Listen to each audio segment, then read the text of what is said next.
მოგესალმებით ემიგრანტებო, არა ემიგრანტებო, ასევე მოგესალმებით ქართველებო ამერიკაში, ევროპაში, ყველგან სადაც ხართ და ასევე რუსეთში.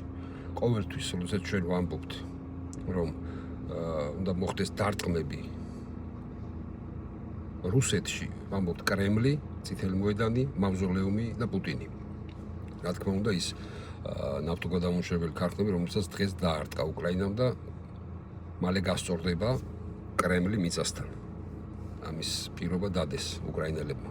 სლავა უკრაინე. მეორე საკითხი, ერთიანი ნაციონალური მოძრაობის ამბავზე მინდა ორი სიტყვა რო გითხრათ რა. ზუსტად 2 წელი გავიდა. მას მერე რაც თინა ბოკუჩავა არჩეულია თუ დანიშნულია პარტიის თავმჯდომარედ. 2024 წლის 8 ივნისს იყო ეს ამბავი, ხაბეიშვილი რო გადადგა და ბოკუჩავა რო დანიშნეს. 2 წელია გასული და მე არაფერი სასიკეთო არ მინახავს. არც პარტიის შიგნით, არც პარტიის გარეთ გაკეთებული. ის რომ ინგლისური იცის და ამერიკაში დადის, ამასთან დაკავშირებით გეტყვით. 20 ჯერ იყო ჩასული თინა ბოკუჩავა თავისი ამალით ამერიკაში და ის ვერ გაარკვიეს, ვინ ბლოკავდა მეგობარ აქტს, ჯო უილსონის მიერ და ამერიკის მთავრობის მიერ შემუშავებულ მეგობარ აქტს.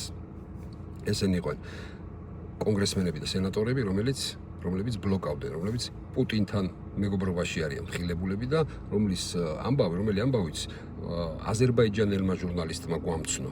თინა ბოკუჩავა იქ დადიოდა და ესეთი თავი ქონა აწეული და ინგლისურად ლაპარაკობდა, სხვას ვერაფერს ვერ აკეთებდა. ეს არის თქვენი თინა ბოკუჩავა.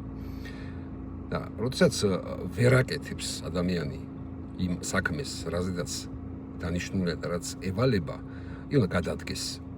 და მერე იგივე კი არ უნდა მოხდეს, მელია რომ გაუშვეს და ხაბე მოიყვანეს და ხაბე რო გაუშვეს და ბოკუჩავა მოიყვანეს და ახლა ბოკუჩავას თუ გაუშვებენ ნანუკას მოიყვანენ, ესე არ უნდა მოხდეს. 100 ჯერ ხო არ უნდა გააკეთო მიხეილ სააკაშვილი ერთ და იგივე სისულელე. უნდა დანიშნო ყრილობა, ამ ყრილობაზე უნდა მოიწვიო დელეგატები, იმ დელეგატებს უნდა მოყვენ შენი პარტიის და შენი მხარდამჭერები ამ ყრილობაზე და ამ ყრილობაზე ღიად გამჭვირვალეთ უნდა აირჩიოთ თავმჯდომარე წარმოდგენილი კანდიდატურებიდან, რომ ხალხმა ნახოს ეს ღიად არჩევნები ჩატარდა დემოკრატიულად და პოლის საბჭოს შემადგენლობა. არ მოხდება ესე ზევიდან. უშინაც მქონდა ამაზე საუბარი. ქვევიდან უნდა მოხდეს, ხალხიდან, შენ ვინც გიჭერს, ნაციონალურ მოძრაობას ვინც უჭერს სააკაშვილო მხარს, ის ხალხი უნდა შეიკრიბოს. იმათი მონაწილეობით უნდა მოხდეს. პარტიის, პოლის საბჭოს და ხელმძღვანელი რგოლის დაკომპლექტება, ასევე თავმჯდომარის არჩევა. ამის პროექტი მე გამოგზავნელი მაქვს. დიდი მადლობა ყურადღებისთვის.